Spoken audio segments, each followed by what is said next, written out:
For most of human history, the moon was never considered useful. It was admired, feared, worshipped, and written into myths, calendars, and religions.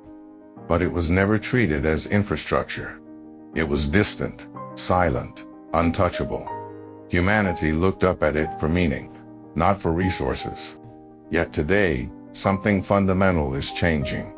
Quietly, without dramatic headlines, the moon is being redefined not as a destination for exploration, but as a strategic extension of Earth's energy system.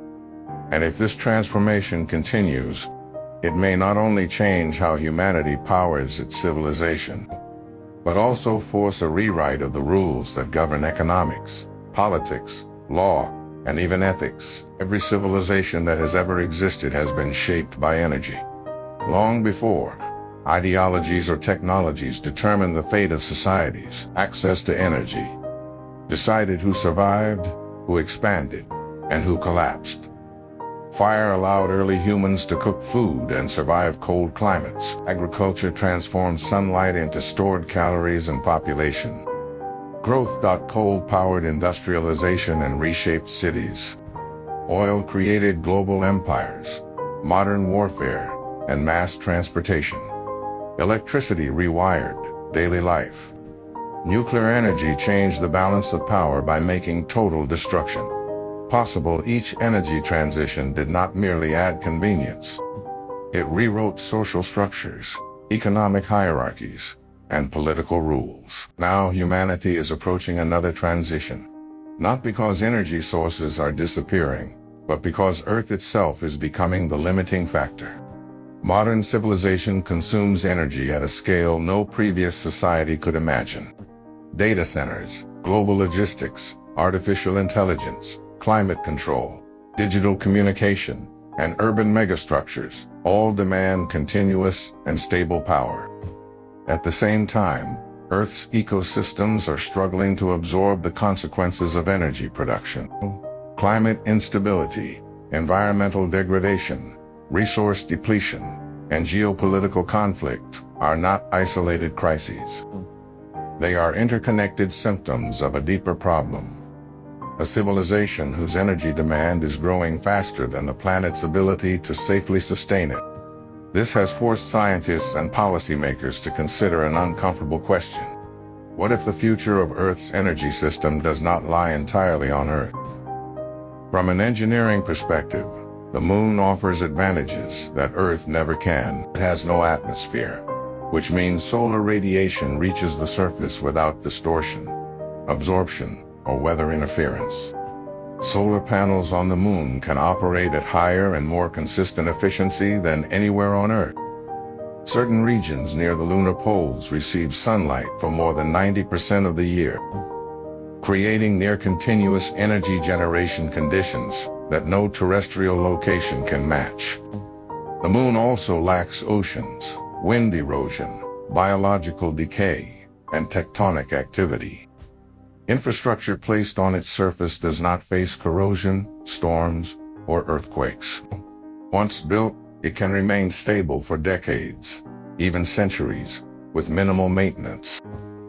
This stability transforms the moon from a scientific curiosity into a potential energy platform. Large-scale solar arrays, nuclear reactors, energy storage systems, and even manufacturing facilities could operate with a level of predictability impossible on Earth. Unlike space stations, the moon's gravity allows for permanent construction. Unlike Earth, its environment does not constantly degrade what humans build. This is why modern space missions increasingly emphasize permanence rather than exploration. The language has changed.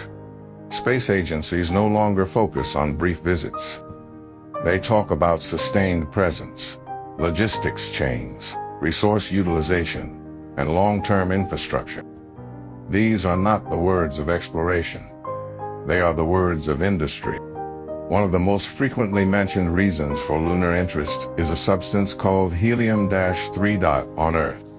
Helium-3 is extremely rare on the moon. It has accumulated over billions of years as solar wind particles embedded themselves into the lunar soil.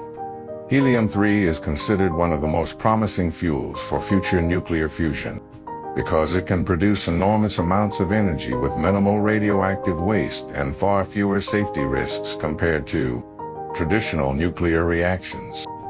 While controlled fusion remains technologically challenging, the potential is so large that it cannot be ignored. Estimates suggest that a relatively small quantity of helium-3 could supply massive amounts of energy, potentially enough to power civilization for generations. But even without fusion, the moon's role as an energy hub remains compelling.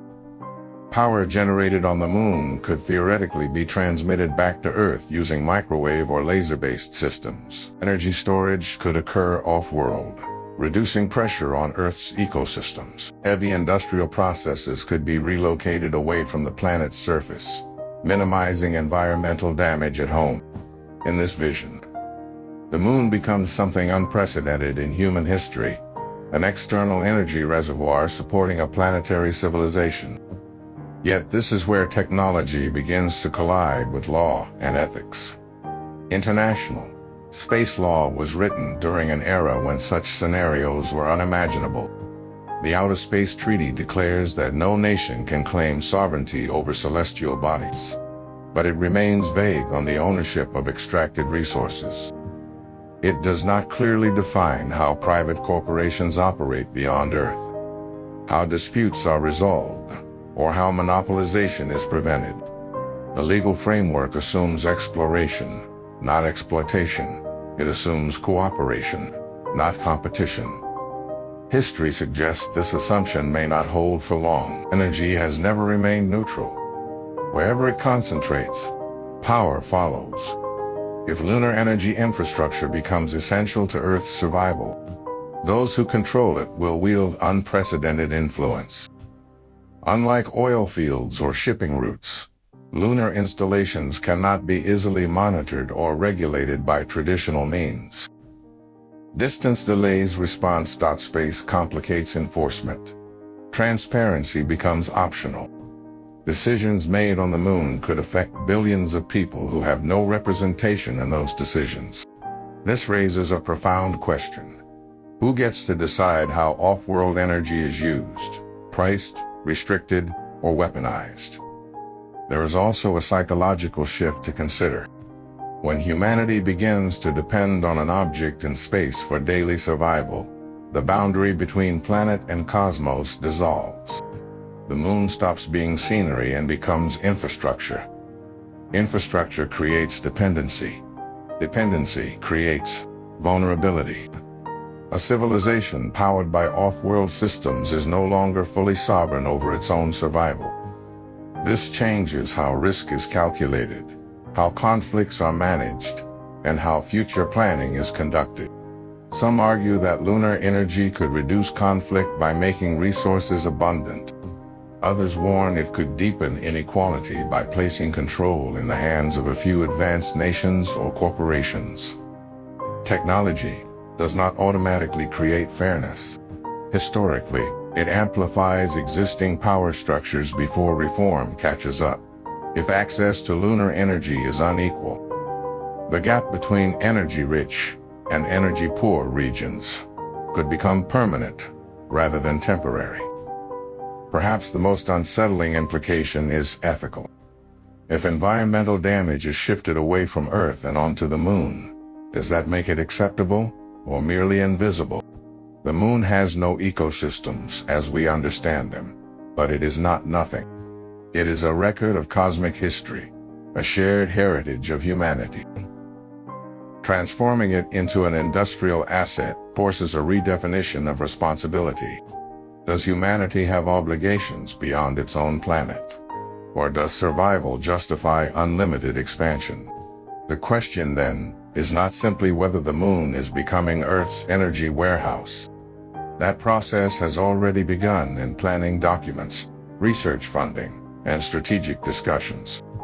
The deeper question is whether humanity is prepared for the consequences.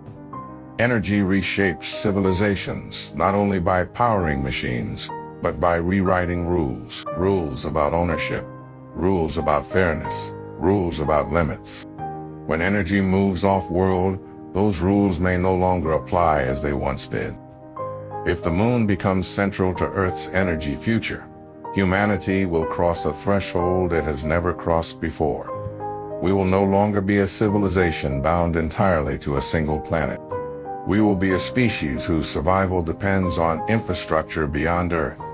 And once that line is crossed, there is no return to the old rules, only the challenge of deciding what the new ones should be.